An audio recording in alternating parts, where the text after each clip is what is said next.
Woke up. Wake you up. Wake that ass up. Program your alarm to Power 105.1 on iHeartRadio. Good morning, USA. Yo. Jess Hilarious. Wake that ass up. Charlamagne the God. Peace to the planet. It's Tuesday. Good morning. How y'all feel out there? I feel blessed, black, and highly favored. Happy to be here. Another day to serve our beautiful listeners. Good morning. That's right. How you feeling out there? How's everybody? I feel like it's December 2nd, so technically we off already, bro. Yo, still got a couple weeks. We off. We all the way off. No, we actually off. What, 2 weeks? We're not off. We off right now. No, we not. We're here live, but we really ain't got to do nothing if we don't want to. You need to just go through the motions. No, we here, man. I never just go through the motions. I'm just simply saying we technically off, bro. Right. We not off. We on. Okay. All right. We on. I'll play along. All right. Well, I see that the storm has been hitting all over the East Coast. I've seen it's supposed to be hitting Jersey, New York. I see it hit parts of Detroit. Snow? Yeah, snow. I see where else? Ohio. But now they're saying it's supposed to be hitting New York, New Jersey today. So they're saying a snowstorm. I think New Jersey has a state of emergency, so flights are delayed. So if you're traveling in and out or around the East Coast or Midwest, they're saying watch your flights because it might be delayed. You might have a hard time getting in or touching down. Jeez, and there's a lot of rain down here in Atlanta. We're in Atlanta. It's a whole bunch of rain. That's right. I'm geeked up, looking for an eater. In Atlanta, it's crazy. That's what I'm saying. Like, as soon as he said that, and this is the fourth time this morning he came saying at 5:30. First of all, hit Atlanta feeling frisky. I just like the song. Okay, that's all. Just that one part. Salute to YK Niece. That's YK Niece, right, Louis? Okay, just got to make sure. It was got to make sure. I'm geeked up, looking for it. And that's YK Unk. He had to ask, was it YK Niece? YK Unk. Crazy. That's Belly. Whose song is that? Belly Gang Cushington? Belly Gang Kush. I saw him. He from Atlanta? Oh, he from Atlanta? Okay. Yeah, you seen him where? On a video. On YouTube. He said I seen him. I thought he ran into him in the street. No. I thought you seen him in a restaurant. I seen him in a video. Was that the inspiration for Drewski character? Remember that character Drewski did that time? That had to be, right? Mm-hmm. They look just alike. Oh, my goodness. You know the character I'm talking about? I do know what character you're talking about, yeah. All right. Well, salute the Belly Gang Cushington. That's a tough tune. Well, this morning is Giving Tuesday. You know, there was Cyber Monday, there was Black Friday, and this is Giving Tuesday. Well, they find all kind of ways to do stuff, but this is actually a good one because they're not asking. They're asking for money, but it's for a good reason. Yeah, so we're gonna be talking to the people from the food bank who feeds millions and millions and millions of people yearly, and they just need some help. Some money, and I think $1 feeds 5 people. 5 people. Yeah, $1 feeds 5 people. Yeah, I'm an ambassador for the food bank in New York City. I've been working with them for a few years, man, and they actually do phenomenal work. It's one of those organizations, one of those foundations that organizations that you can give your money to, and you can see exactly where your money is going. That's right. So we'll talk to them in a little bit. Did y'all see the Diddy doc last night? Did y'all watch it? Did y'all start to watch it? No, I was so tired. I did not. It came out at midnight, y'all. No, it was supposed to come out at midnight, but it came out 3 a.m. Eastern time, which was midnight on the West Coast. So. Oh, yeah, I definitely didn't see it. I plan to watch it today. I was in my bed. Are you crazy? Yeah, I waited till about 12:30, 12:15. I said, nah, after the Giants got, oh my gosh. The Giants, I was taking a nap. So bad, man. No, I was asleep. And then I woke up and Chris was watching it. So I was like 70-30 in the third quarter. Like y'all was down 23. No. Y'all was down 23 points in the third quarter, yo. No, it was 7-30. It was 7-30. Well, 30-7 in the third. Whatever, yo. They were down. They were in losing. The third quarter. Yeah, it was the Patriots had 30. They had 7. And y'all had 7. Yeah, That's crazy. They spanked us crazy. It was disrespectful. What did you nasty. think was going to happen, though? Seriously, did you expect otherwise? Come on, man. We beat the Eagles one time, so I didn't. You never know. Sometimes. Start the show. Man. Start the show.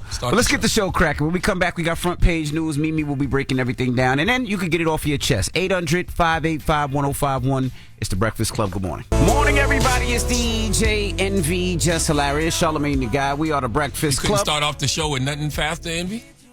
You start off with residuals? You that depressed that the Giants got their ass kicked last night? Well, first of all, I don't pick the music on the show. And second, you got to make up your mind whether or not you pick the music on the show. Sometimes you tell people you do, sometimes you No, I don't. I never say I pick the music on the show. I always say I don't pick the music on the show because I don't. You're a liar. Now, sometimes we do an audible and we just put records in, but we don't pick the music on the show.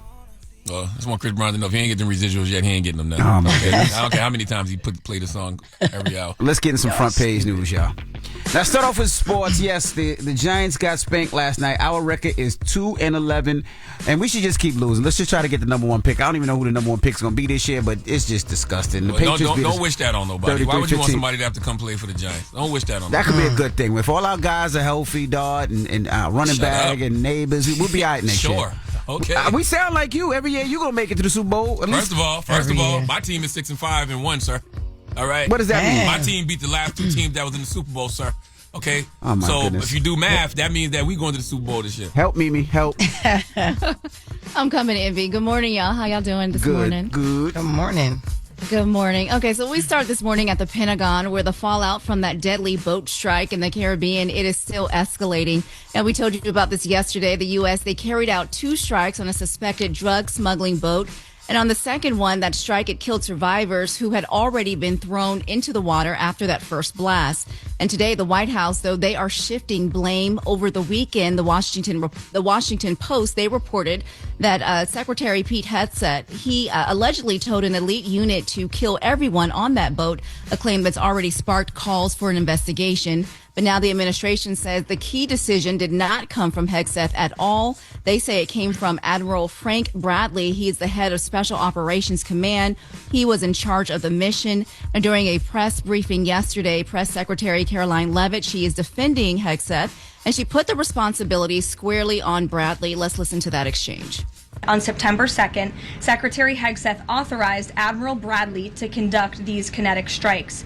Admiral Bradley worked well within his authority and the law, directing the engagement to ensure the boat was destroyed and the threat to the United States of America was eliminated. To clarify, Admiral Bradley was the one who gave that order for a second strike. And he was well within his authority to do so. Was the initial order from Secretary Hegseth, everyone be killed, and did that come from President Trump? I saw that quoted in a Washington Post story. I would reject that the Secretary of War ever said that. However, the president has made it quite clear that if narco-terrorists, again, are trafficking illegal drugs towards the United States, he has the authority to kill them. And that's what this administration is doing. Damn. I'm so confused by all of this. I mean, I'm all for keeping drugs and, drug dealers out of the country, but what happened to due process? Not to mention, where's the proof that there's actually drugs on this boat? Exactly. Well, go ahead. I was just going to say, that doesn't that seem like a little bit of too much force for drugs? Yeah, just kill them. Yeah, that seems like, and these missiles, what, $250,000 a missile? You sending a $250,000 missile on a boat? That just seems like a lot. That seems like overshooting, in my opinion, but I don't know. Who am I? Well, to your point, Republican Senator Rand Paul, he is also weighing in, calling the strikes deeply troubling and saying that American people, they deserve full transparency. Let's listen to what he had to say about this. When you kill someone, you should know, if you're not at war, not in a declared war, you really need to know someone's name, at least. You have to accuse them of something. You have to present evidence. So all of these people have been blown up without us knowing their name, without any evidence of a crime. And for decades, if not centuries, when you stop people at sea in international waters or in your own waters, you announce that you're going to board the ship and you're looking for contraband, smuggling, or drugs. The other thing about these speedboats is they're 2,000 miles away from us. If they have drugs, they're probably peddling drugs to one of the islands of Trinidad or Tobago off of Venezuela. The idea that they're coming here is like, it's a huge assumption. Yeah, that sounds crazy. That's all I'm saying, though. We just need some transparency. Let's make sure you unaliving the right individuals. Mm-hmm. If then, by the way, you shouldn't be unaliving them. Like, it should be some due process. Yes, yes, not for. I don't think not for drugs. Like you said, you can pull a boat over, you can go in there, you can confiscate the drugs, you can put them in jail. But you're shooting missiles at. Because it's a slippery slope, right? If that's the mindset, now, how do you know that mindset won't start to be implemented here in America? You just start unaliving drug dealers. Exactly. Well, the Pentagon, they aren't offering any new details on this, but pressure is growing. Members of Congress, they are pushing for a full investigation, saying this incident, it is raising serious and legal and ethical questions about how the administration is carrying out its expanded campaign against alleged drug traffickers at sea. So I'm sure this is not going away anytime soon. So we will continue to follow that. And coming up at 7, a major change to the way that you will be traveling. It's going to cost you more money. We'll tell you what you need to bring to the airport so that you can avoid a new fee. I don't mind that, though, but we'll talk about it next hour. All right. Okay. Everybody else, get it off your chest. 800-585-1051. If you need to vent, phone lines are wide open. 800-585-1051. And they said the cost of a single missile used in the recent U.S. military boat strikes is about $150,000 for a Hellfire missile. So each missile that they shoot is $150,000. Jesus Christ. All right. It's the Breakfast Club. Good morning. This is your time to get it off your chest, whether you're mad or blessed. I hate the way that you walk, the way that you talk. I hate the way that you dress. Everything with me is blessed. Call up now. 800-585-1051. Not just me. I'm what the culture feeling. Hello, who's this? Eater. Yo, what it is? It's your boy Jay Alexander, a.k.a. Scholarship, a.k.a. Mr. 229. What's going on? Charlamagne flirting with you this morning, What's brother. up, yo? I just wanted to talk a little trash. You know, South Carolina State beat Delaware State last weekend, so I just wanted to talk a little trash. That's all. I forgot to deliver that message, man. Yeah, South Carolina State beat Delaware State 28-17, and you remember when Loren declared that Delaware State was going to the Celebration Bowl? They were going to the Celebration Bowl. Yeah. You remember that, right? Yes, yeah, that's not happening. Guess who's going to the Celebration Bowl? South Carolina State, South Carolina State. I was with my homegirl Chris Kalen on Friday. She was like, FaceTime Loren right now. FaceTime Loren right now. Oh, I know it's straight. Shout out to all my Geechee Gullah people in South Carolina, man. You know, I'm from Georgia, but, you know, I went to South Carolina State, so shout out to all my Geechee Gullah people, man. So you going to the Celebration Bowl? Oh, yeah, definitely. You already know. I'm in the building. Yeah, we in there. And we going to beat whoever. It might be Prairie View. It might be Jackson State. But whoever it is, they getting beat by South Carolina State. We in the building. Yes, sir. All right, bro. Right. Have a good one. Hello, who's this? Hey, this Auntie Kim. How you guys doing? What's up, Auntie Hey, Kim? Auntie Kim. Peace, Auntie Kim. Hey, Charlamagne. What's up? I just wanted to apologize. Although you didn't know I was coming, but I was coming Friday. What happened Friday? When you was down at and you was in Charleston with Oh yeah, with Chris Kalen. Bertha daughter. Yeah. Yep. He said Yeah, Bertha daughter. Come on, man. You know that. Hey, you know you ain't got no name. What your mama name? Julie. All right, Julie's son. I'm Julie's son. Yep. Yeah. I mean, Bourbon daughter. I see the child coming up right now in front of me, man. God dang. But yeah. But I've been in a car wreck, so. Oh, damn. Okay. I'm sorry. Man, them people try to tear up my doggone car like, no, man, you's not running me into no pole. I'm sorry. You got insurance though, right? Yeah, everything covered, but it just that little turbulence, man. You know, the 65-year-old body don't work like that no more. Oh man, I feel you. Yeah, but everything else is good. But I heard you did a good job anyway. Yeah, we had a good time Friday night. Thank you very much. We had a good time Friday. Yeah. I gave my daughter the ticket. She was the one. She said, Mom, I tried to get to him, but he, I ain't been in the VIP section. I said, hey, you been in the building, right? This was, yeah. I said, okay, then, be happy. Absolutely. Tell her I said thank you for coming out. No. Hey, I didn't know you was coming. She told me, and then I was like, okay, I'm going to get a ticket. But like I said, that happened and threw my whole Thanksgiving over. But what I really want to get off my chest, too, is, you killing these people in Venezuela. You don't know who these people are. They don't know who them people is. Them people ain't no drug dealers. Them people probably fishermen, people trying to make a living. And I can't wait till they find out what the deal is, because I'm going to tell you, the Hague ain't got no pardon powers. You forget that. Dang. And listen, when we were trying to get Jack Smith on board, I wish the Hague will go right back and get Jack, because Jack Smith will run the Hague. Boy, I wish they'll go right back and get Jack Smith. He'll be waiting on them. You said run the what? Are you saying the Hague? The Hague. The HAGU, man. The Hague. International law. Oh, I thought you were talking about the Hag. I thought you were talking about you want the Hag to go ride them or something. I was like, what is she saying? See, listen. Yo. Hey, Jeff, don't do that. Don't follow him out. The Hague now. You know that's the gala. That's the gala now. Absolutely. Don't act like you can't get the gala. Julie son. All right, Mama. I love y'all always, though. Love you I more. love Me y'all too. always. Jesus. All right. Hello, who's this? Irritated Uber driver. Irritated Damn. Uber driver. All right. What's up, Mama? Get off your Morning. chest. Okay, listen, I'm an Uber driver in the city of Detroit. I start about 3 o'clock in the morning and I end about 5 in the afternoon. I'm tired of these people coming in there smelling like chitlins and everything else, rotten meat, and then get mad when I'm riding down the road with the window down. I can't take it. Then they tell me, oh, they feel sorry for me because I can't do nothing else. I said, no, baby, don't feel sorry for me. I just got laid off from my job because I pissed the right person off. They in your car, being your passenger, and they telling you that they feel sorry for you because you're driving.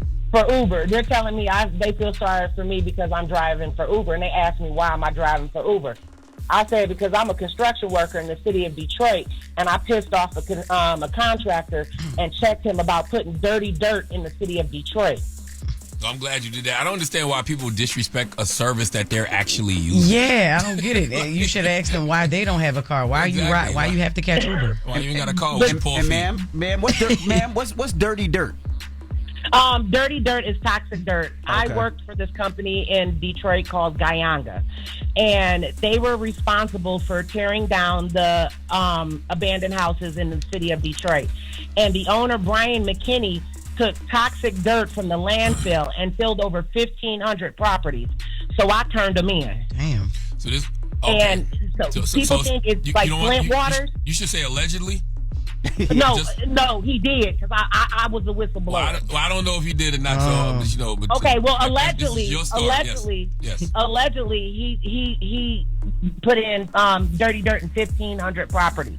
Okay, and I got fired for letting the proper people know about it. So that's why I'm doing Uber. I stood up for something that I felt was wrong, and I said something. And I'm an Uber driver. That's what I'm doing. But I'm tired of these people coming in here stinking in my car. Put on some deodorant. Put on some deodorant. Stop smelling like chitlins and rotten eggs. Damn. I have sampled deodorant, perfumes, colognes in my car, and it's a hint. If you stink, you forgot it, put some on. Maybe you riding in the wrong parts. You gotta go to the other parts of Detroit to get the people that don't stink. Man, I go in West Bloomfield, Rochester Hills, and they still stink. Damn, sorry, Mama. I'm sorry this is happening to you. And I'm sorry that people are still eating chitlins. When I was home last week in South Carolina, I had like 2 or 3 people, offer me chitlins. I'm like, wow, who still eat chitlins in 2025? Yo, it's nothing wrong with pig feet, chitlins, ham hocks, hog maws. Like, it's nothing wrong with that. I don't eat pork, period, but I'm definitely not eating no pig guts.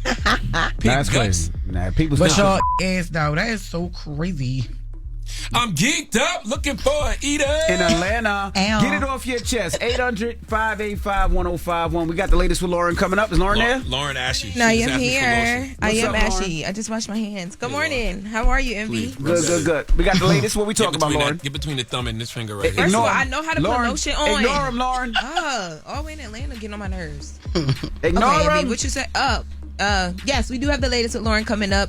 The Diddy documentary dropped at 3 a.m. this morning. I know you stayed up. You watched that? I tried to stay up. I started the first episode. I fell asleep. I just finished the first, and I'm almost finished the second. So we will talk about it in the first hour and get into it in the beginning of it so far. You are committed, Lauren. Yeah, she is. I tried, y'all. I really did. All right. Well, we'll get into that when we come back. It's The Breakfast Club. Good morning. The Breakfast Club. Lauren becoming respectful. I got time for that. She gets them from somebody that knows somebody. She gets the details. I'm the homegirl that knows a little bit about everything. She be having the latest on this. The latest with Loren LoRosa. Sometimes she have facts, sometimes she have details, sometimes she have a little bit of everything. What was the latest? On The Breakfast Club. Talk to me.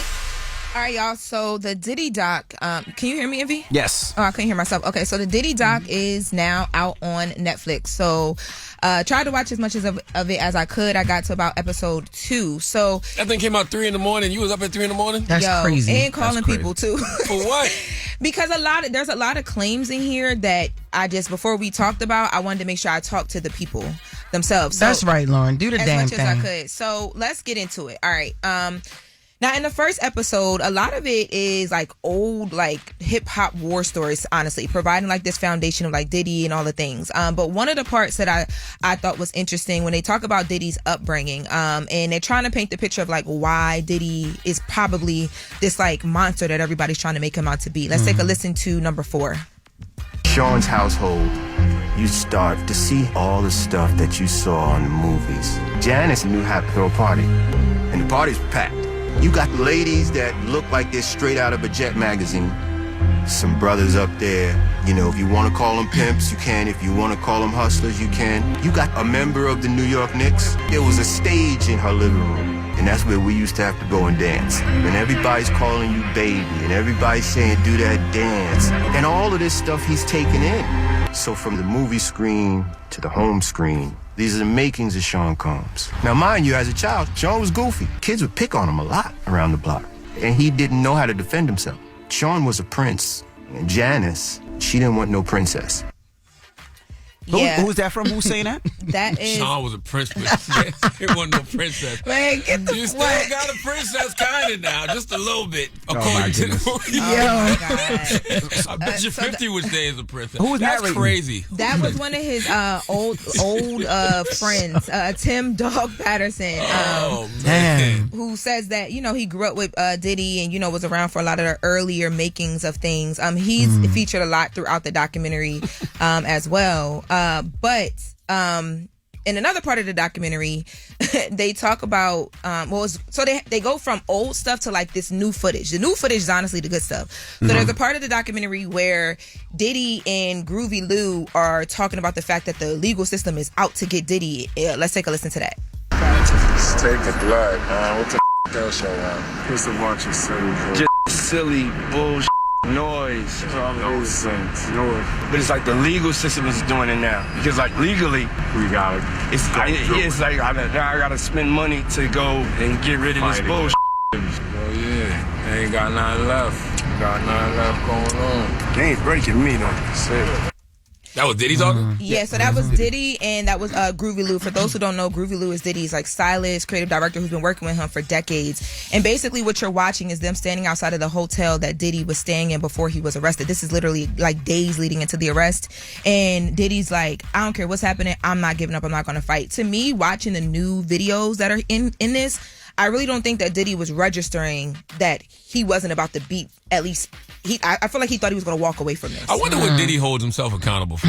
I can't wait till somebody can sit down and have a conversation with him and we actually hear what he holds himself accountable for. Because even listening to him talk right there, it's like, yo, the legal system can't get you if you don't give them nothing to get. Yeah, I haven't seen accountability yet in this. There's actually another clip, speaking of that, where Diddy this is 6 days out from his arrest, and he's in the hotel room with his son and Groovy Lou, and he's talking about the fact that he rode by a Bad Boy building and it was knocked down, and this is the message he took from that. Let's take a listen.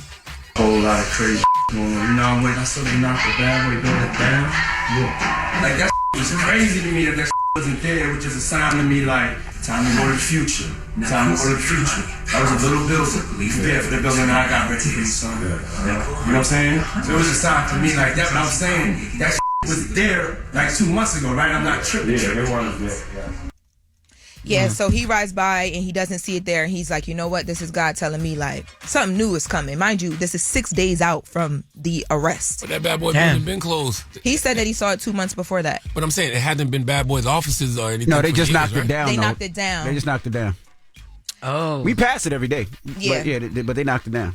Well, another interesting part of this docu-series in the first episode was finding out some information about Misa Hilton that she hasn't even gotten a chance to speak on herself. And I did talk to Misa about this before. We talk about this because it's very personal to her. So in this documentary, Eric Sermon talks about Diddy allegedly beating on Misa Hilton during their relationship. Let's take a listen to number 2.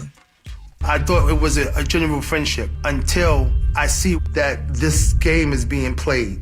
You got an agenda. Misa, he was trying to court her after we broke up.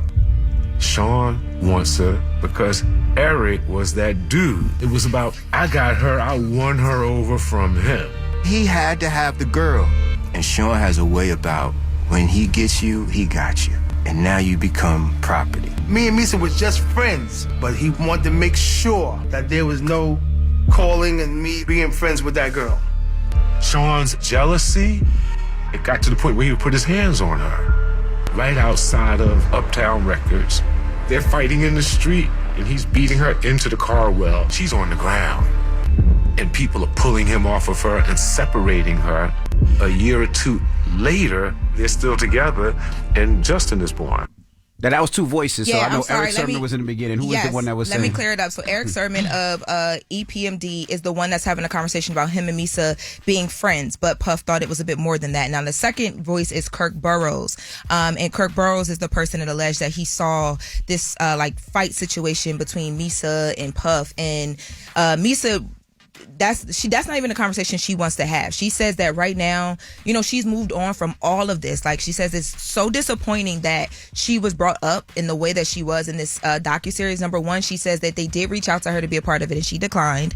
And she just doesn't understand why they're bringing all this up now, because it attaches to her. Like, she's doing businesses, she has nonprofits that she's working on, and these type of conversations and stories, because of how big this case is with Diddy, attached to her and what she's trying to do. And she just like, why? Like, why did I get brought into this? I have nothing to do with you guys' issues. Yeah, I agree with that. Salute to Kirk Burrows. Nothing but respect for that brother. I don't know him personally, Well, but if you don't, well, he's one of the, they say, co-founders of Bad Boy. He was the one that helped Diddy start Bad Boy. For people that don't know, just know the name, he's the one of the co-founders of Bad Boy. But why didn't you tell that story earlier in your life, earlier in your career? You probably could have stopped others from experiencing future abuse. Like, you should have told that story years ago, Kirk. Yeah. Like, telling that story now, what's the point? Like, it's just hard to watch people who benefited off Puff and didn't speak on his dysfunction, you know, back then, having the courage, and I put courage in air quotes, to speak on it now.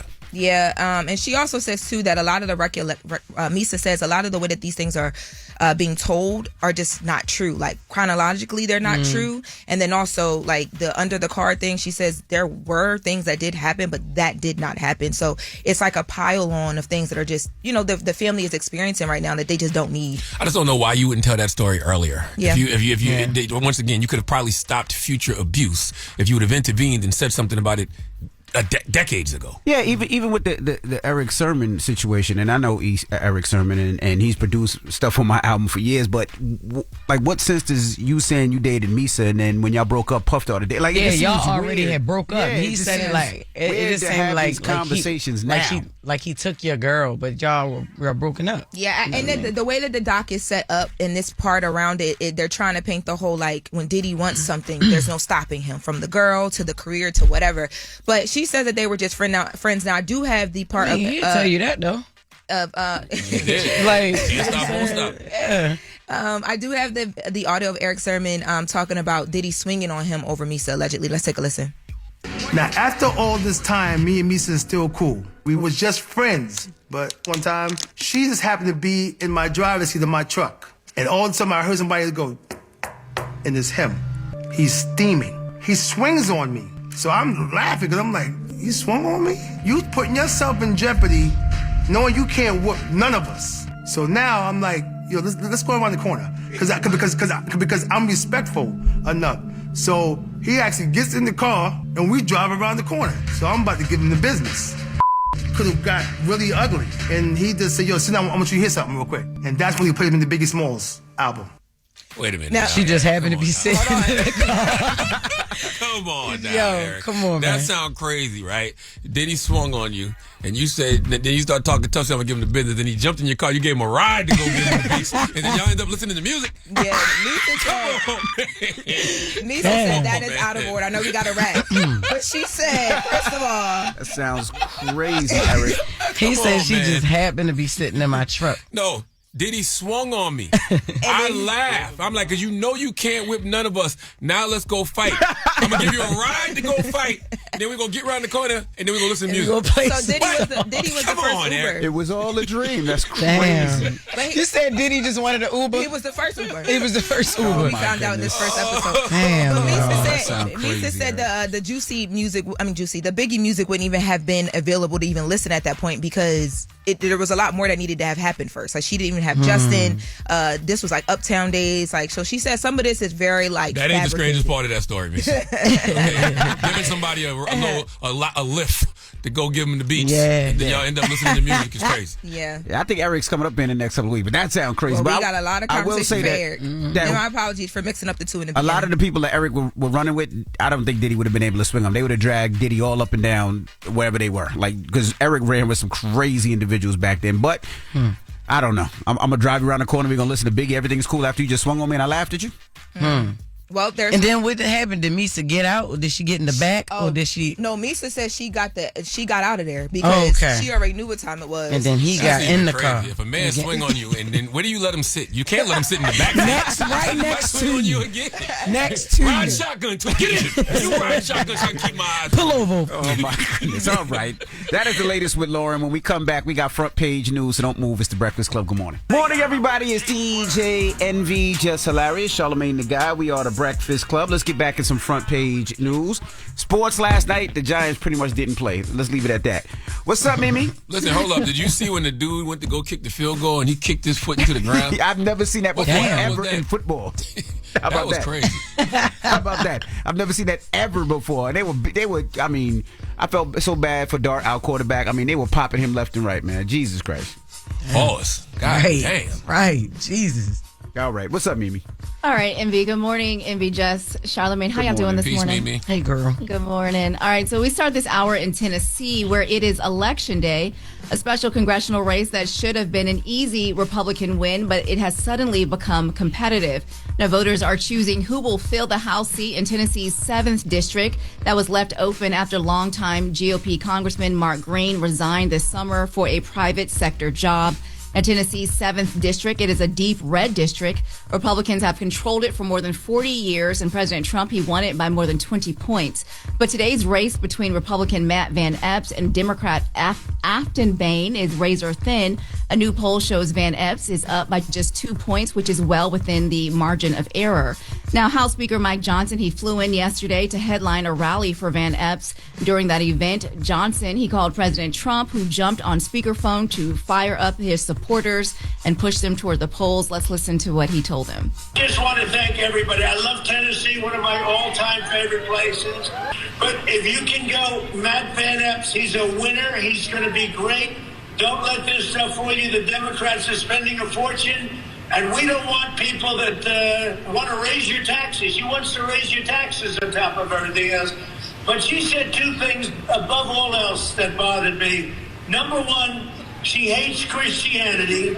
Number two, she hates country music. How the hell can you elect a person like that? Well, meanwhile, Democrat Afton Bain, she is pushing back against Republican attacks. She said Trump and others are pointing to a 2020 podcast clip where she joked about hating Nashville country music and about past comments she made about police funding. She says those clips are being taken out of context and being used to distract from the real issues. Let's listen to what she had to say. During the George Floyd moment, when the entire country was demanding accountability and safer policing, and what I've always believed is that communities need investment. They need investment to be safe. They need investment in mental health responders, first responders, and youth programs to reduce that crime. And, you know, I was a private citizen back then, and now I'm a lawmaker. Like I said, I represent 60,000 voters with diverse political opinions. But what I hear from families across the 7th district is that they want safe neighborhoods and they want to lower the cost of living. And that's where my priorities are. Yeah, I don't care what kind of music you like. You know what I'm saying? Especially at a time like this, I care about what your policies are about. If you're voting for someone because of what kind of music they like, you probably shouldn't be voting. That's a waste of a vote. Mm-hmm. Absolutely. And this is a lesser known race, but a very important race. So early voting is showing that it's leaning toward Bain, but Republicans, they say that Election Day turnout could swing it back to Van Epps. So if you are in Tennessee, polls close at 7 p.m. And turnout will definitely decide this one. And we will continue to watch what happens in this special election. Mimi, do you think Trump endorsements help or hurt at a time like this? Like, I think right now they hurt more than anything. This is a Republican district that has won a Republican everything for the past 40 years, and all of a sudden there's this margin, like really marginally thin, razor thin difference between the two candidates, 2 points. It's not looking good for them. And Democrats are saying even if they come in and they win by single digits, it's still a win for them because they, you know, they're so close. The margin is so close. So I think he should sit this one out and see what happens. But we'll see what happens. We'll continue to watch. All right. Well, today is also Giving Tuesday. It's the Global Day of Generosity that started back in 2012 as a simple hashtag. It always falls on the Tuesday after Thanksgiving, and over the years, it's grown into one of the biggest fundraising days for nonprofits across the country. And this year, it matters more than ever because so many families are struggling right now. Food prices are still high. Millions are underemployed or unemployed. Nonprofits say the demand is rising as many organizations are seeing cuts by government grants. And there's also, they say, a shift in how people are giving. Some people are feeling more comfortable giving directly. So those Cash App, those Venmos, those GoFundMes, sending money straight to people in need. Others are sticking with the nonprofits, the food banks, the community groups, the local charities. There is no wrong answer. Generosity looks different to everyone. But just a warning, if you are giving today, make sure you vet who you are sending it to. Check websites, read reviews, look for transparency. Of course, we just said people need help today. And so making sure that where you're giving is exactly where it's going to. Last year, Giving Tuesday, donations reached $3.6 billion in a single day. So that's dope. Proof, that tough times, people can still show up. So that's right. And that, go ahead. I was going to say, go out there and sow a seed, man. Go to your local food bank, go to your local pantry, go to your local community organization that does that type of work in the community, especially in regards to making sure people eat. Man, give them $1. Like, everything counts. Like, every single thing counts. I don't care if it jingles or if it folds, man. Just, find one of these different organizations to sow a seed with. That's why we have the Food Bank of NYC coming in next hour to talk about how you can help what it is that they're doing. Absolutely. Absolutely. Very important.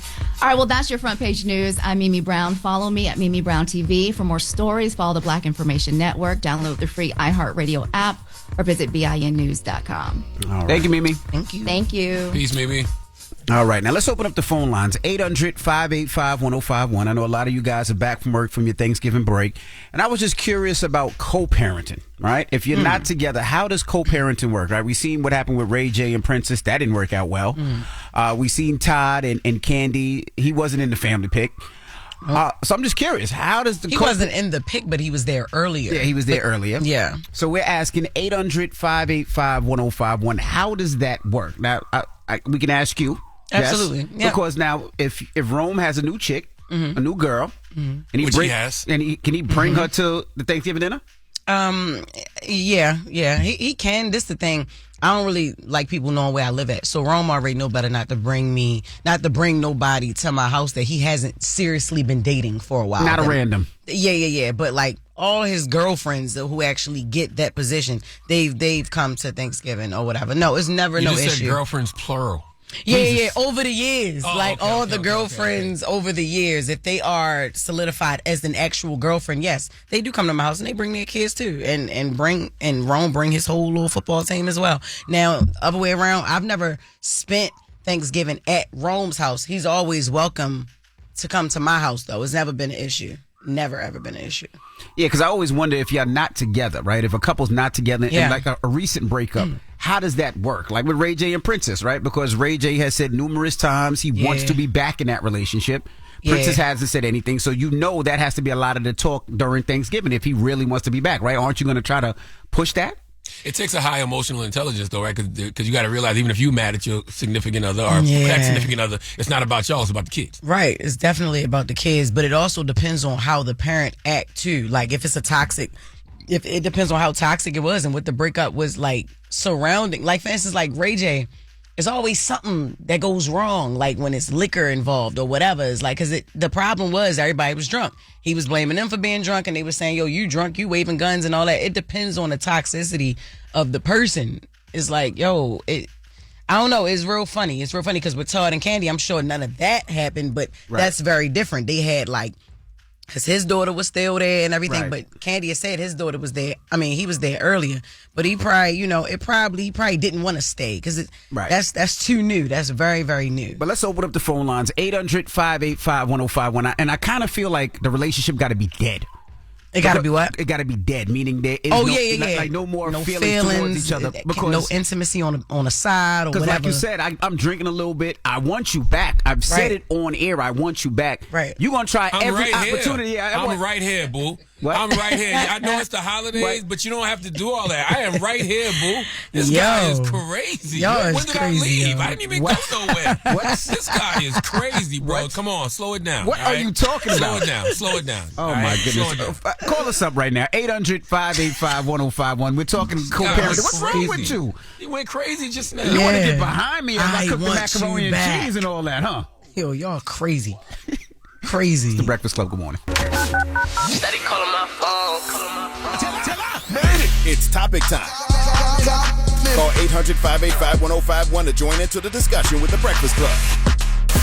Morning, everybody. It's DJ NV, Jess Hilarious, Charlamagne the Guy. We are the Breakfast Club. Now, if you're just joining us, we're talking about co-parenting during the holidays, especially Thanksgiving, the holiday that just passed. And this comes from Ray J and Princess. You've seen their debacle that happened over the weekend. And also Todd and Candy and their relationship. So we're asking, how does co-parenting work? And Jess said, for her, it's fine.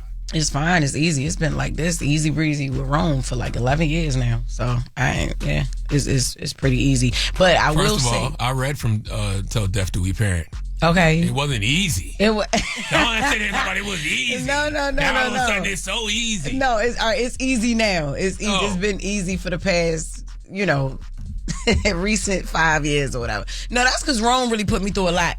So he was very, very toxic, and I started being toxic back, like in return of his toxicity. So yeah, that's it took a while, but my parents have divorced like 4 years ago, right? They divorced in November, and for Thanksgiving was crazy because my dad was bitter, you know what I'm saying? So my mom, she was there, and then I wanted to invite him, but it got crazy because he was like, he wanted to talk to her. She didn't want to talk to him, so I had to tell my father he couldn't come for Thanksgiving, and that hurt him.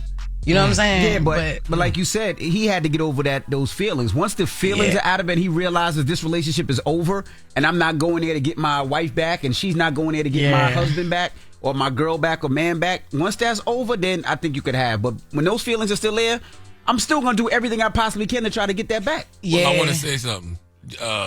You old, Jess. So it ain't like I'm 33. I know, but it ain't like y'all got young kids. Oh, I so know. your dad ain't gonna never get over your mom if he ain't over her now. Yeah. You're not a little child. I know, but it was just hard. Let's do it for the kids. Yeah, girl, Jess 33. Yo, you know what the funny thing is? What Jess said, I thought that you were talking about way back. You talking about recently? No, yeah, this is in 2021. Damn. Yeah. Let's go to the phone lines. Hello, who's this? Good morning, y'all. That's Katora. Good morning, what's Katora. up? Talk to us, Katora. First of all, hi. I listen to y'all every single morning, unless I don't take my child to school because it's raining. Hi, Jess. Hi, Charlamagne. I'm calling from baby. Charleston. I hear Geechee. That's Geechee, right? That's Geechee. Yeah, Geechee. Yeah. I'm from my place to be exact. But I'm calling in reference to y'all topic. As far as me and my child father, we are not together. We have not been together for, I want to say, like 3 years now. Mm-hmm. We split the days on holidays. As far as spending a holiday with him, that's a hell no. Never doing that again. But as far as the kid, so he can have both of his parents, we split the days. So my child will normally come to my house on like Christmas Eve, spend the night, and then like during the middle of the day, he'll go with his daddy on Christmas just so he can have both of us. Okay. Thank you, Mama. Thank y'all. Have a good one. Peace. Hello, who's this? That's still fresh. It's your boy Dame Chef from Ohio. Is this Damien? Hello? Yeah, this Damien. Why you gonna say Bang Chef? Like, I mean, you gotta put your gangster there. It's Damien. Damien, talk to me. It's old boo. Envy? No, it's not my old boo. Shut up. Yo, crazy, talk to us, brother. What's up, team? What's man, up? it's a touchy subject for me, man. But I say it takes two mature adults who don't have no extra vendetta, no extra emotional attachment. Like two people focused on raising that child the best way they can. Outside of that, it ain't gonna work. If one person got any bitterness to the other person, still kind of want that person, it's not gonna work. Communication and just focusing on that child, that's the only way it's gonna work. Outside of that, man, it's a very tough task, especially with the way these relationships set up out here, man. You just got to be the best parents you can be. Right. Yeah. Thank you, brother. Yeah. Yeah, and that's what I was saying. If you're not over the person in the relationship, it's going to be difficult. Yeah, it got to be done. 800-585-1051. We're asking, how does co-parenting work for the holidays this year? Do you have to be over somebody? Are you able to go to the holidays and not beef and not have a problem and not try to get that person back? Let's discuss. It's the Breakfast Club. Good morning. Morning, everybody. It's DJ NV, Jess Hilarious, Charlamagne the Guy. We are the Breakfast Club. If you're just joining us, we're talking about co-parenting. It comes from Ray J and Princess, who had a debacle over the weekend for Thanksgiving, and also Candy and Todd. Yes, debacle, boy. Yeah, you know it. Spell debacle. Spell What? debacle. DEBACLE. Don't play with me. I could spell. Envy Googling. The crazy part is Envy Googling it right now. He typing it right now to see if you spelled it right. DEBACLE. Yes. I'm not Googling. Yes, you was. We can see you, boy. I don't have my phone with me. You just be making stuff up. I ain't got no goddamn phone with me. But we're asking 800-585-1051. How is co-parenting working in your house? Can you make it work? We have Olivia on the line. Olivia, good morning. Hey, BJ. Hey, Breakfast Club. How are y'all? Hey, girl. Hold on. Who is BJ? She said, hey, DJ. We don't know at this point, so I just say, hey, DJ. Whoever the DJ is for the day. Okay? Oh, the DJ. Oh, you thought she said BJ. Oh, you wow. Yeah. DJ. I'm like, God damn, Envy's a eater. Oh, my God. Olivia, good morning. Talk to us. Good morning, DJ Envy. I'm so sorry. So I have two models, right? First, my first thing is I try, I warn, and I execute. I try to make it work. I warn that I'm about to put you on child support, and then I execute. And if nothing comes out of that, you just have to be nice, honestly. And my second thing is like being nice, being kind to the person, moving on emotionally, mentally, physically, because when there's feelings attached is when there's bitterness attached. Yeah. Okay. Thank you. I feel you. Where the child support come in at? Right. She just said she's going all the way with it. Kimberly. Good morning. Good morning, Kimberly. Where you calling from? I am calling from Ohio. Ohio. Okay, I see y'all got hit by Ohio. weather pretty bad the last couple of days, huh? Yes, it is snowing today. I am off today now because I am a school teacher. And I'm not calling because of the relationship issue. I'm calling to see if I can get some type of financial assistance. I am a struggling teacher over here trying to make ends meet. I'm trying to rob Peter to pay Paul. And it's just not working out for me. And Peter ain't got no money? No, I'm not. I don't have any money. No. I said Peter ain't got no money. If you robbing Peter to pay Paul, Peter broke too. Yeah. Well, put your cash app out there. Can I not do it publicly? No, you No, this is the radio, to do baby. it This is publicly. You No. got to. Can not do it publicly. But that's why you get it. But listen, that's how you get the most help. You know what I'm saying? There's people out there that's waiting to give people like you some help and some relief. But if your cash app is your actual government name, I can understand that. You know what I'm saying? I cannot do that for the sake. I can do it publicly. Oh man. Well, hold on. Eddie, somebody take her cash app. You know what I'm saying? I got a soft spot for public school teachers. My mother's a public school teacher, and I know how hard it is for y'all out there, man. Hello, who's this? True from Detroit. Hey, what up, Doe? Talk to us about co-parenting. You have to be emotionally intelligent enough to co-parent. That's right. If you don't have the emotional intelligence, what's going to happen is both of you all will end up, what's the word I'm looking for? Despising each other when the other person comes around. My child's father, all of his girlfriends, love them all because that's another person to love my child. Yeah. But if he gets with someone that doesn't, like have that self-esteem to themselves, I stay away for majority of the holidays. Christmas is a given. I'm going to be around my child for Christmas. Thanksgiving, we could split the time. 4th of July and all of that kind of stuff. It's like, that doesn't matter.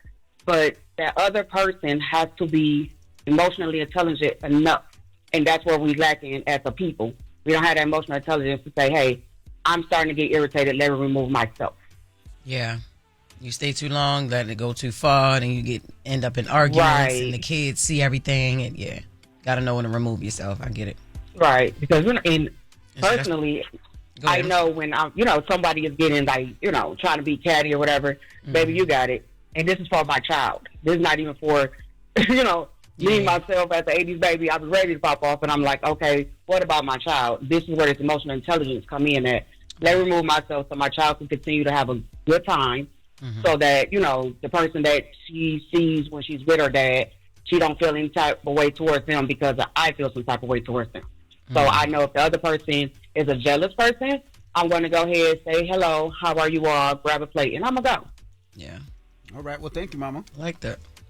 What's the moral of the story? If there is a moral? That's probably why Todd left earlier, too. He was like, this is because they just got divorced. Right. You know what I'm saying? And then I just saw Candy, she was doing something with Bravo where she was saying like she is going through it right now. So they both definitely going through it. So he probably came, showed his face, fellowship with the family and everything like that, and then he left because it's so, you know what I'm saying, that's hard for both of them to sit around family and act like they didn't just get a divorce a week before. Right. So.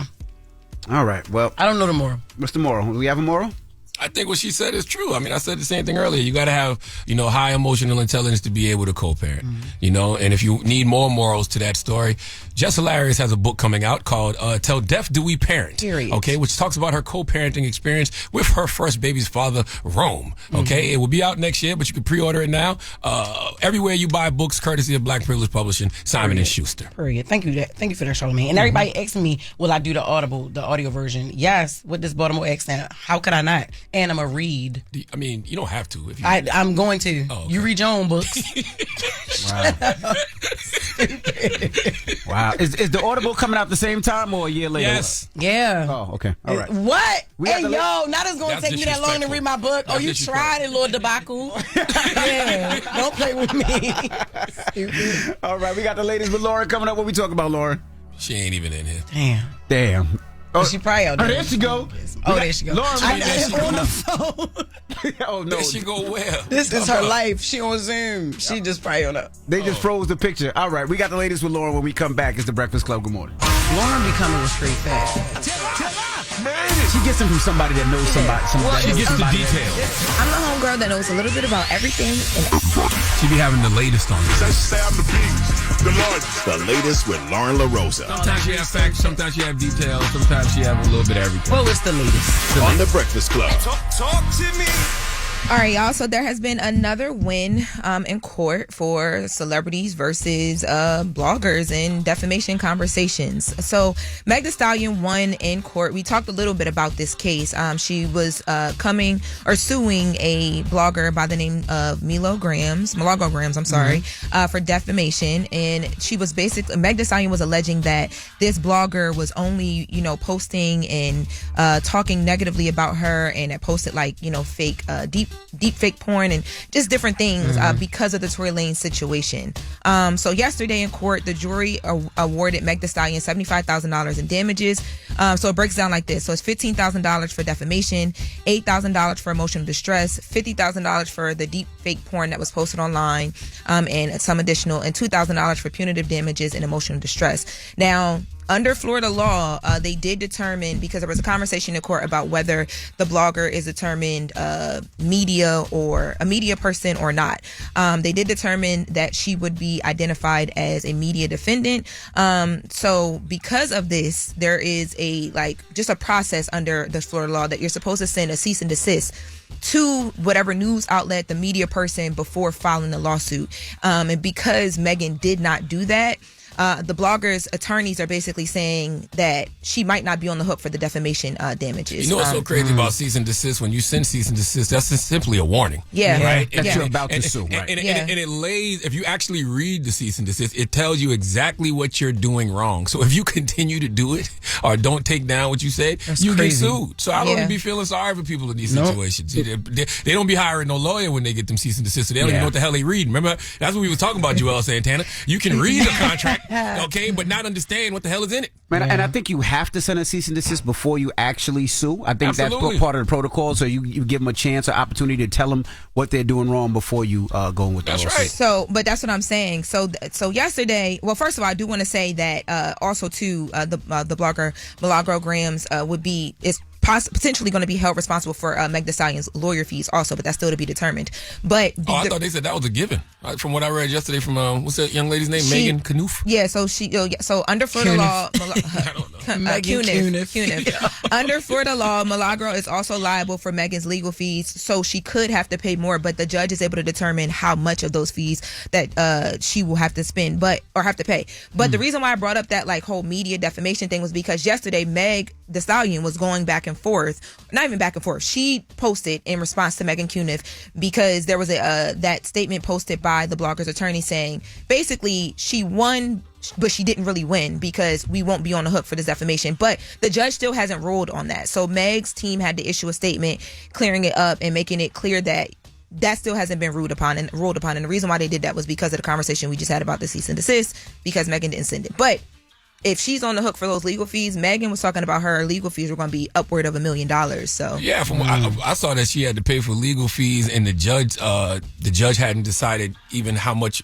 The judge said that she would have to pay more in damages. Not just legal fees. Yeah, so the damages conversation is what I'm talking about with the defamation. So if the judge says, yes, she's liable for defamation, she'll get that full $75,000 that we talked about, and maybe more. Yeah. But if the judge says no, then it'll be the $59K. But the legal fees is where the rest of that money is going to come from, because Meg is talking about upward of $1 million. So all you got to do is shut up.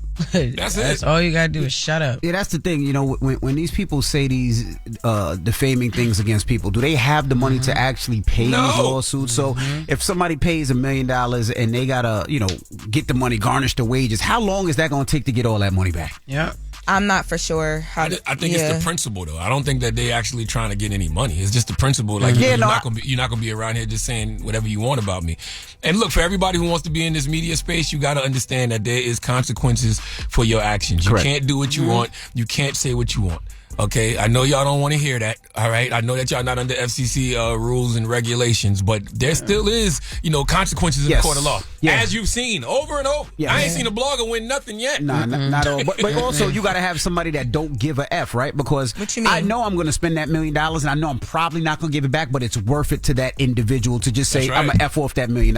Some people got the time, and some people, got the money. But on the other side too, I mean, and this is going to sound really crazy, but on the other side, you might have, and I'm not saying this about this one blogger, but you might have people who don't care about having to be held responsible for this money because they're going to run off and not pay it, but now everyone's talking about them, and it kind of puts them, like, there are people who are like that as well too. And that's probably what this blogger thought, because other people that we've seen, bloggers or whatever, who don't even deserve for nobody to say their name on this platform right here, they get sued and they act like they don't care. You know what I'm saying? So, like, if another blogger sees that there's no real consequence for another blogger being sued and nothing comes of it, then they gonna think the same thing for them. Well, I want to say this, right?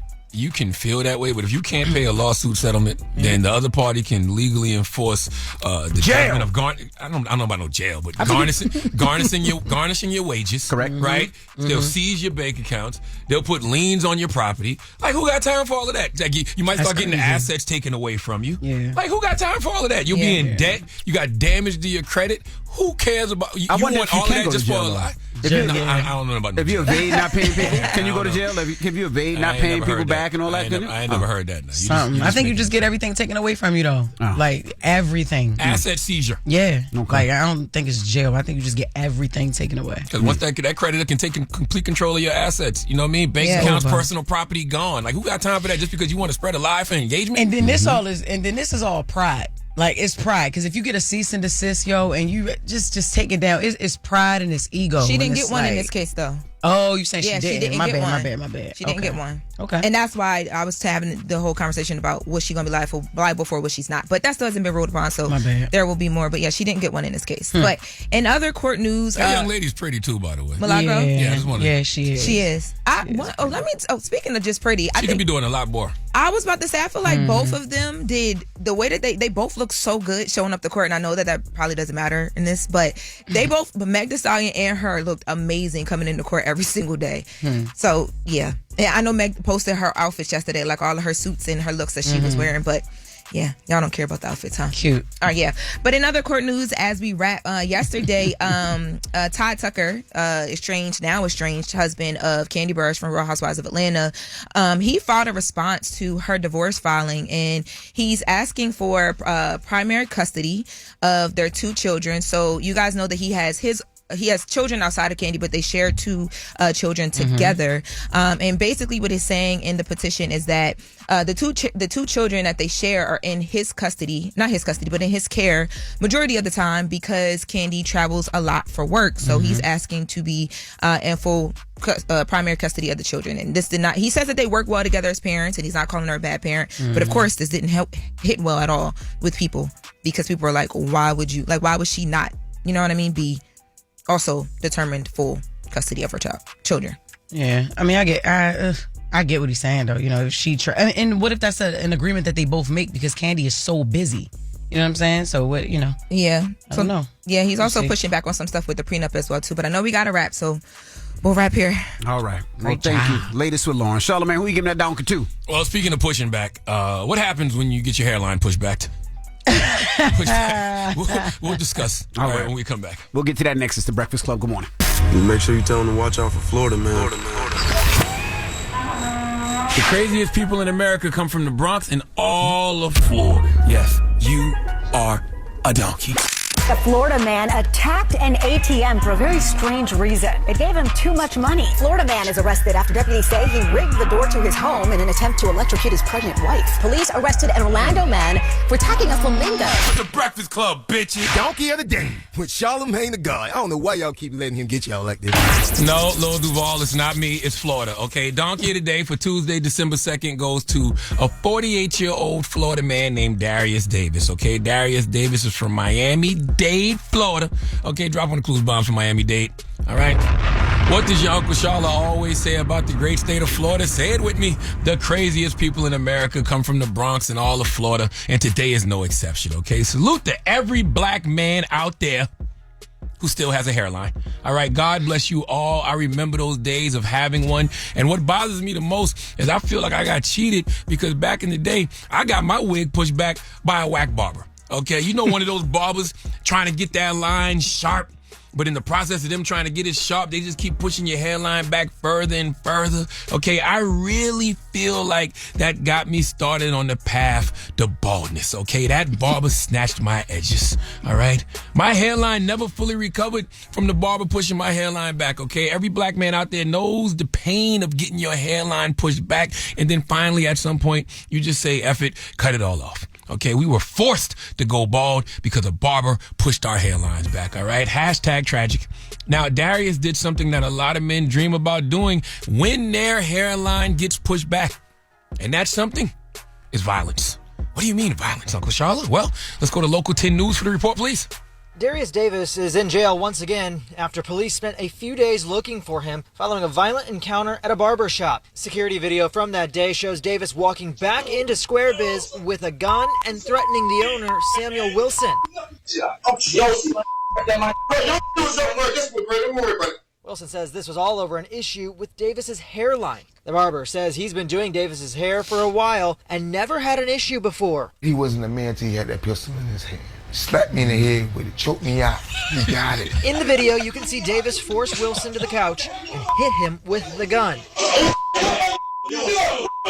Newly obtained arrest forms for Davis show police took him into custody a few days later after a traffic stop. The 48-year-old was booked into jail before appearing in bond court over the weekend multiple times. I did not think he was going to come around here and come back. I thought we might have fisticuffed, but I didn't think he was going to come back with a firearm. I told him, man, have a good day. So Davis is facing several charges. The judge set his bond at about $35,000, has since posted it. First of all, before we continue the story, I want to say salute to all the barbers out there. Dropping the clues bombs for every barber that can hear my voice. Okay, barbers are pillars in the black community. My brothers, when you really put it in perspective, there aren't too many people more important to the black community. All right, some of y'all don't go to church, but you go to a barbershop at least twice a week. All right, so the barber more important than your pastor. All right, some of y'all see your barber more than you see your doctor, which is a good thing because I guess you're healthy. But once again, your barber is more important to you than your doctor. Hell, some folks wouldn't even want to go to the doctor without a haircut. All right, the moral of the story is we're going to stop acting like barbers aren't a part of our circle of life. For me, it's spiritual leaders, therapists, barbers, doctor, dermatologist, personal trainer. Okay, what is the moral of the story? The moral of the story is barbers should be given the utmost respect at all times. Unless, and there is an unless they are a terrible barber. Okay, no barber deserves violence unless, of course, they are terrible. But even if they are terrible, even if there is a barber malpractice, they don't deserve to get a gun pulled on them, all right? There's levels to violence. Don't like your fade, then ask for a fade, all right? But pulling a gun, that's too much, all right? Actually asking for a fist fight or fisticuffs is too much, okay? You can just say he sucks. That's worse than actually pulling a gun on someone or fighting them because nobody wants to be the barber in the shop that nobody goes to. That is one of the most lonely men in the world. You hear me? Okay, and they always fat because they have nothing else to do but sit there and eat while everybody else on their feet all day because they got actual clients, all right? Now, for the record, most people wouldn't react to having their hairline pushed back in this way, but you always have to know who you playing with. Darius is a convicted felon, all right? And he is a known violent offender. He had an armed robbery charge in 93 and 98 and burglary with assault in 98. He did prison time from 99 to 2004 and from 2006 to 2017. So clearly, Darius bought all that action, okay? So anything can set him off, and I don't think people understand what not having a hairline does to some men. It can trigger violence, all right? Some men don't have the head for a baldy, and the thought of them having to get one is infuriating. I thank God he gave me the kind of skull that looks cool with a baldy, okay? Because everyone can't do it, and they know it. Everybody doesn't want to wear the man unit, okay? Everybody doesn't want to do the painted on hairlines, but they also know how ridiculous they could look with a baldy. Think about, how we had to get used to seeing Steve Harvey with a baldy. Took some time for us to adjust, right? Right? Remember Miguel, R&B singer Miguel, when he first came out with a baldy? Looked ridiculous. Hell yeah. Okay? LeBron James couldn't have a baldy. Okay? I could tell by his head shape. Yet another reason he will never be Michael Jordan. Okay? Who are some other people who look ridiculous with a baldy, Jess? What do you think? Cynthia Erivo. Damn. Okay, first of all, I'm talking about men, Jess. What the hell? Cynthia Erivo. All right. Anyway, I don't know how I even asked you. The moral of the story is, when the only thing sharper than the clippers is your temper, trim the attitude, not the argument. Okay? Please give Darius Davis the sweet sounds of the Hamiltons. Oh, now you are the donkey of the day. You are the donkey of the day. Yee-haw. Yes, indeed. Yo, that's crazy. Yo, Miguel head was crazy. He looked ridiculous. Go back and look at Miguel when he first came out with a bald head. And he did it in the reverse. Usually people start with hair and then go bald and look ridiculous. Miguel started off bald. Go back and look. Y'all don't remember Miguel when he first came out. I definitely don't. Was definitely. You don't remember Miguel when he first came out and he had the bald head? Yeah. That was different. Well, that was all I want is you, Miguel. You playing the Dawn. He had hair by Dawn. Yeah. Nah, that was the. Yeah, that's when he was bald. Oh, wow. Yeah, that's what I'm trying to tell you. Getting man. real eggy around here. You know what I'm saying? Yeah. Wow. All right. Damn. All right. Well, thank you for that donkey today, sir. Yeah, you said one too many damns when looking at a man. Right. You looked at that man. You looked at Miguel for 30 seconds and said 7 dams. He ain't need no 7 dams. Because Okay? there was a bunch of different pictures. All right. Anyway, thank you for that donkey today, sir. Yes, ma'am. With you, this guy's crazy. All right, when we come back, we have Leslie Gordon and Zach Hall joining us. They're from the Food Bank of New York City. They feed 50 million meals. Well, they're trying to feed 50 million meals. $1, if you donate $1, it feeds up to 5 people. And today is Giving Tuesday, so they need help. They need not just money. If you want to come down, if you want to help out, and you want to pitch in, we'll talk to them next. It's The Breakfast Club. Good morning. The Breakfast Club. Morning, everybody. It's DJ NV, Jess Hilarious, Charlamagne the Guy. We are The Breakfast Club. Loren LoRosa is here as well. We got some special guests in the building. Yes, indeed. We have Leslie Gordon and Zach Hall. Welcome. Good morning. How y'all feeling this morning? What's up? How we doing? From the Food Bank of New York City? Yes. Yes. Nobody does better work, in regards to helping people that are food insecure than the Food Bank of New York City, man. Amen. And, y'all have y'all 50 million meals campaign. Tell us what that is. Yeah, so look, here in New York City, about 20% of our neighbors, almost every street, every borough, struggle with knowing when their next meal is coming from, what it's going to be. If you don't have enough food, it becomes like your every minute, every moment. Where's it going to come from? What's it going to be? How am I going to feed my family? And so we're on a roll. We're on a mission. We're on a campaign. We want to make sure we raise 50 million meals by the end of this calendar year. Wow. And you've been great, right? Thank you for being in it to win it with us. Thank you for helping people to understand and appreciate the nature of not having enough looks like. That's right. In New York City. What is the biggest misconception? I want both of y'all to answer this. What's the biggest misconception people have about who is food insecure and why? Zach, well, I always, want to tell people that it's not the homeless man on the street, right? Like these are folks that you see every day. These folks that are in your building working on jobs all across the city that are just trying to make ends meet. And the cost of living in New York City is so high that, like Leslie said, it's 20% of New York City. That's 1,300,000 people, which is a good sized American city, right? So these are folks that, are trying to get their kids to school, trying to make sure mom and dad in retirement aren't struggling to afford the medications that they need. And we just need, kind of citywide effort to make sure we can feed our neighbors. Well, one thing I saw, especially during the government shutdown, actual federal workers coming to the food bank. These aren't people on SNAP benefits. These aren't people on any type of welfare. They just couldn't make ends meet because they weren't getting any paychecks. So they had to go to the food bank. Yeah, here in America, they say most people are about, one paycheck away from finding themselves standing on a pantry line, going to a community kitchen to get a hot meal. We had this incredible couple, come visit us in Queens. They said, we haven't been on a pantry line since the last government shutdown, 2018, 2019. Our daughter has a scholarship at Cornell. Wow. She's coming home. We need to be able to gather around the table for Thanksgiving just like any other family, and so we need the food. The amazing thing about it is that there's such an incredible spirit of gratitude, right? We're in that season of gratitude. And so this same couple who stood on the line, they took their groceries home. The guy comes back about half an hour later. Our team's out on the ground like they normally are, and thought he forgot something. Maybe he needs something else. And he said, no, I'm going to roll up my sleeves. I'm here to help. Put me to work. What can I do? Wow. Yeah, it's incredible. How did the government shutdown impact your operations, like to provide the food? Yeah, I mean, we're made for moments like this at Food Bank for New York City. We've got such an incredible team, and we've got, great ambassadors like all of you and Charlamagne here. And so that when the demand rises, we rise right along with it to make sure New Yorkers have what they need.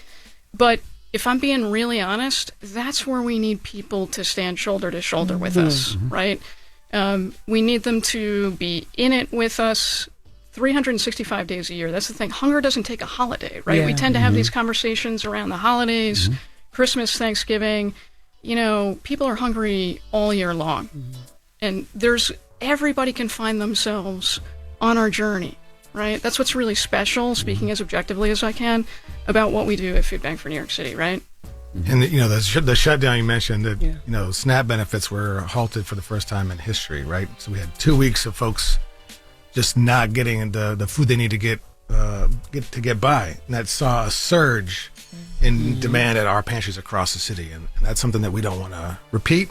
This folks shouldn't be punished for politics, and this is about people, not about partisanship. We want to make sure that folks in America are being fed, and having most SNAP recipients are tax-paying working families, but they weren't getting their benefits. So we want to make sure that doesn't happen again. Unfortunately, the government was being funded through September 30th of next year, thank God. But shutdowns really, really impact people way more than just workers not showing up to work. It's about lots of systems being impacted. It's about affordability. I mean, let's just be really honest, right?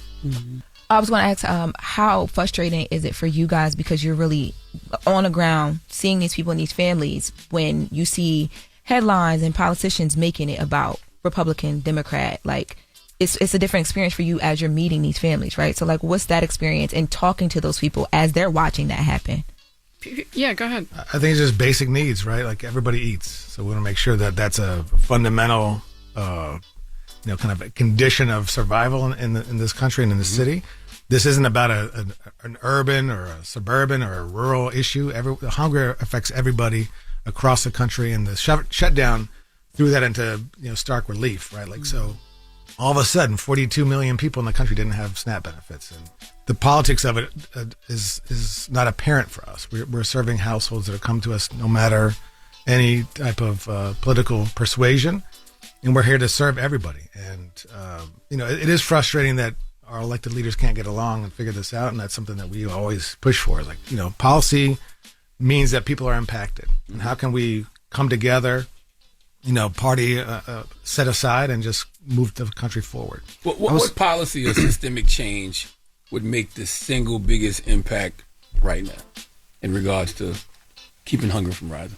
Yeah, I mean, wages, that's always a big thing, right? The cost of living all across the country, and especially right here in New York City, is far outpaced wage increases.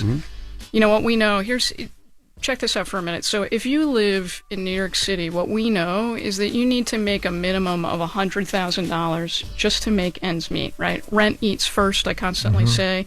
So after you've paid the light bill, after you've paid for rent, right, transportation, gas in the car, shoes for your kids, all of that, there isn't a whole lot left, right? And so we need to work on wages. Housing, right? We all talk about housing a lot. That's a very serious issue. It's really hard to live your best life when you don't really know where you're going to live, or it's taking up a big chunk of your salary. We've got to come together and fix that. You guys are providing on a large scale. There's a lot of people that y'all are getting food to. How do you ensure that the families are being fed quality meals? This is one of my favorite parts because we have dietitians on staff. So they work with our procurement team to make sure we're bringing in balanced meals, you know, that are culturally relevant, but also, you know, whole and minimally processed foods. You know, I've heard you talk before about nutrition is such an important component of, you know, overall health. And we're going to make sure that, you know, we're not reinforcing some of the, you know, chronic health conditions that are plagued by so many communities who are also food insecure. It's like a double-edged coin where, you know, if you're food insecure and you have a diabetes or hypertension or cancer or heart disease. You're sick. Yeah. Then you got to take off work to go to the doctor. Then you lose your job because you can't get to work because you're sick and you're out at the doctor too much. It ends up being a vicious cycle and a loop that people find themselves in. It's pretty crazy. Nutritious food's really important to us, in addition to getting food that helps you feel seen and that feels like home. You know, what's interesting is I think about kids in the Bronx. We saw you out over the summer in the Bronx. Do you know that there are kids in our own city who have never had a blueberry? So, you know, what's interesting is that as a parent, when you have limited resources, you can't afford to make a mistake. Yeah, that's right. Right? And so you've got to choose stuff that you know that your kids are going to eat. What if they've never had a blueberry before and you don't know if they're going to eat it? They're not right? cheap. It's not cheap. And so that's also part of what we do is help introduce everyone in New York City, especially kids, to new and different foods that, you know, mom and dad can't afford to make a mistake on, but we're going to make sure that they know what a blueberry is all about. And we've been making really amazing strides towards that end. You know, about 40% of our food that goes out the door is produce or lean protein, like really making sure that that's a well-rounded, balanced plate of food for families. Everything that's and you got to come see, right? Here's my personal invitation this morning, because I think it's quite fascinating, the magical dance that happens behind the scenes in our incredible facility in the Hunts Point section of the South Bronx every day to make sure that there's food on the plate tonight for a New Yorker. It's just hats off to our team that picks it up, puts it down, moves it around with such an incredible, heartfelt spirit every single day. Yes, produce. I would say anything you find in a grocery store is what you're going to find in our inventory. And we're serious. So no cakes, pies, cookies, sugary drinks. That's not what's in our facility. Yeah. Now, I've had some good cookies at the food bank, at the one in Harlem. Oh, so listen. Listen. So she's no joke, right? It's the ginger peach tea. It's those, I call them her slammin' chocolate chip cookies, right? Everybody deserves a treat. We are definitely not the food police. I feel you on that. So yes, we've got this amazing Harlem kitchen right off of Frederick Douglass Boulevard. We've been there for a lot of years. Chef Sherry and her team spins out nearly 500 hot meals a day with love. And yeah, those cookies, they're no joke. I feel like that, you know, the Food Bank for NYC, that's what I love about y'all the most, the passion that y'all actually have. It doesn't feel like, you know, y'all are just doing something for the sake of doing it. It's like everybody there is intentional about the mission. I feel that way. Yeah, I mean, I have people on my team who have been doing this for 20, 25 years.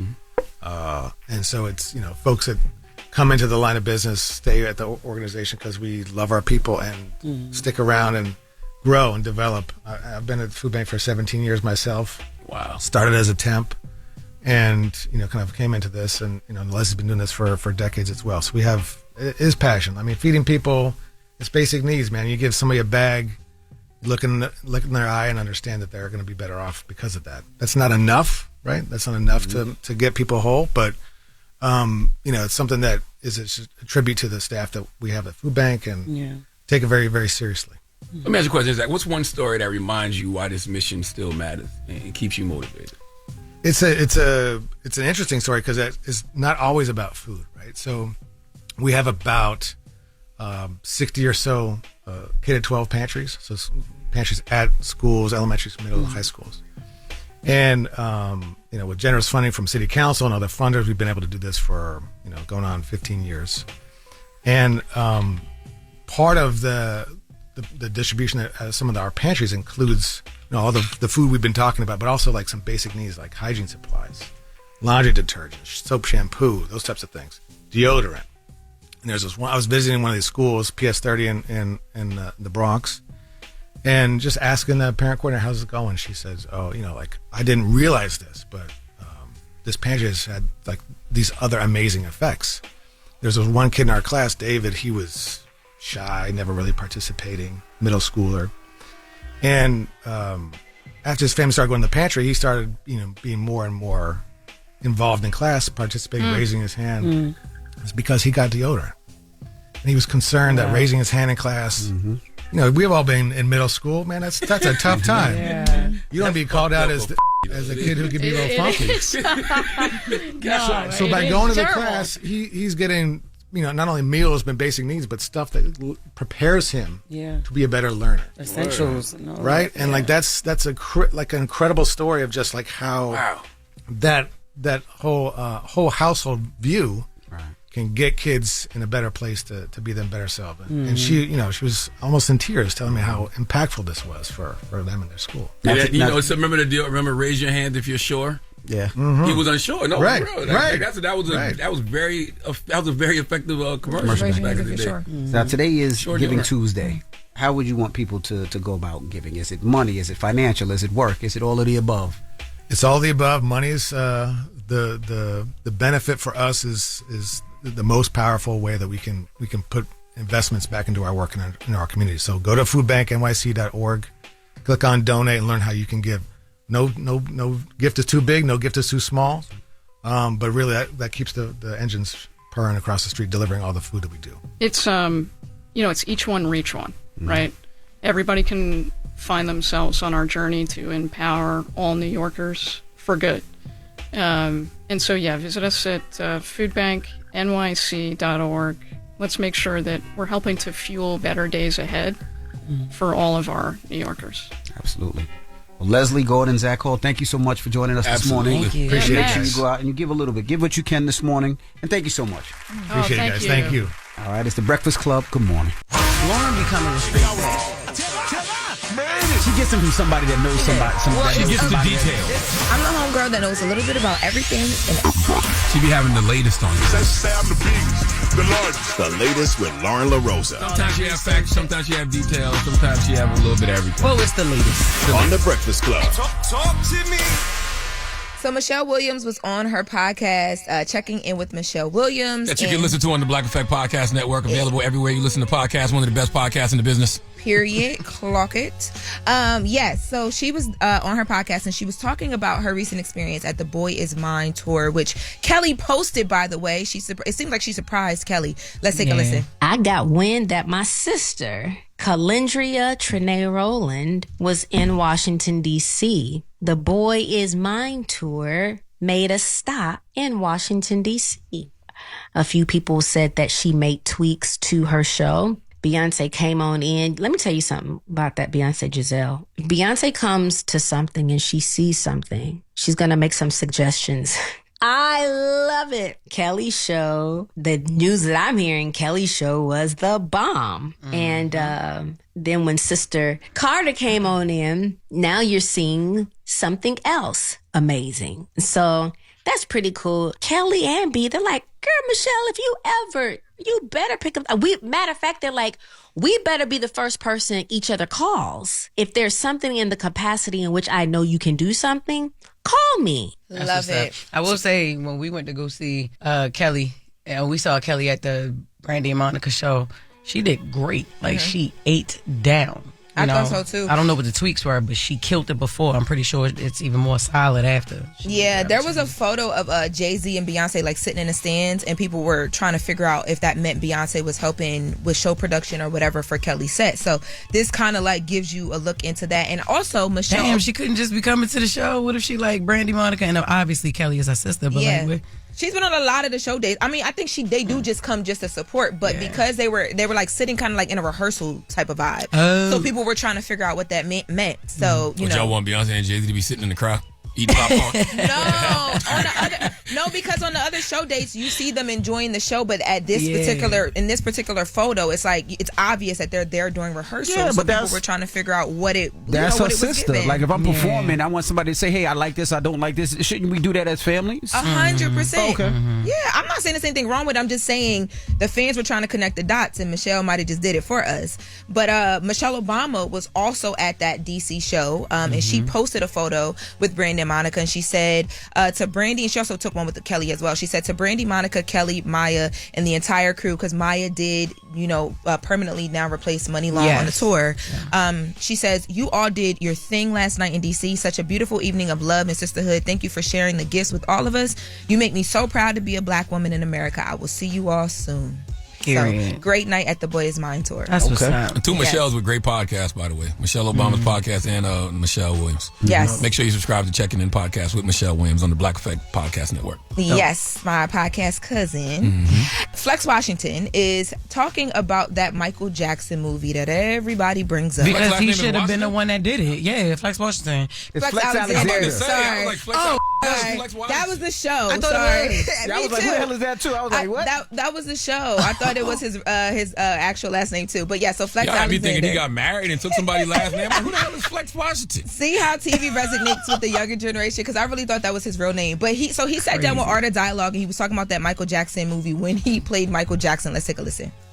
I really thought it was going to be like this joint coming out. But we did performances. I did man in the mirror performance with songs. I'm thinking like, yes. Then they came to me, the lawyers. Yeah, we can't use the music, and it just lost something. And then we'll talk about the makeup. They have this airbrush, and they brushing it to test it. And I'm looking at it, and I'm just like, yeah, you can't get it a little smoother, a little darker, a little something. And they wanted to put a prosthetic nose on me as well. I was like, I'm not doing that. So we go on and we shoot it. Then I just started thinking about it, and I looked, and I was like, it is kind of bad. I do look kind of. When it was so bad, the wig was sticking out in the back. It was so bad. I can't even watch. I watched a little bit on YouTube. I was like, holy shit.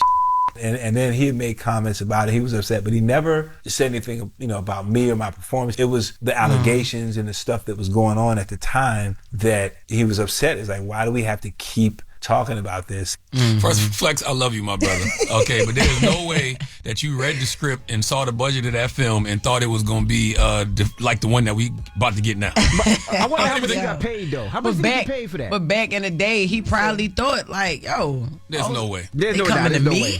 They could go to anybody else. They coming to me, Flex Anderson. I bet you Michael Jackson wasn't involved in that movie. I bet you the estate wasn't involved in that movie. Like, no, there's no way that you looked at that script and thought, hey, man, this is about to be a big blockbuster. Who is they though? Who did it? Who did we ever find out who did the movie? I don't know. Who produced that one? Yeah, who produced it? Lauren, reach out. We want to ask them. I don't think there's much to talk about. Wasn't there a part in the script, and instead of saying he went ha ha? No, man. No. Oh.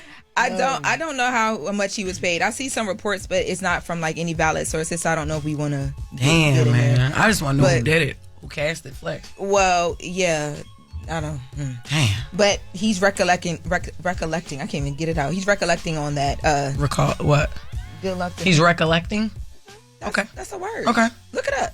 I didn't know. Recollecting is a word. Continue on. Don't let them stop you.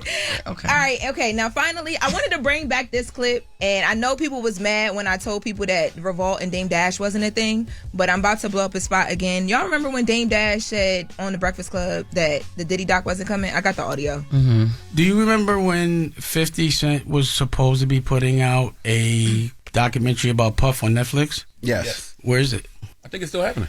Yeah, right. He's capping. Do you remember when Dame Dash came on Breakfast Club and said 50 was capping about the Diddy documentary? That's the conversation. Yes, yeah, absolutely. I just want to point out that Dame was wrong. I watched it. It's there. That's it. Okay. All right. Are you sure you watched it? Is it on? Envy, I fell asleep at 3:30 in the morning. Just making sure. Hey, I just want to be petty for a second. Go ahead, we had petty. that right. Just a few months ago, there was a man named Dame Dash who came on the show. I know that individual. He said that 50 was capping about putting out a Diddy documentary. He did.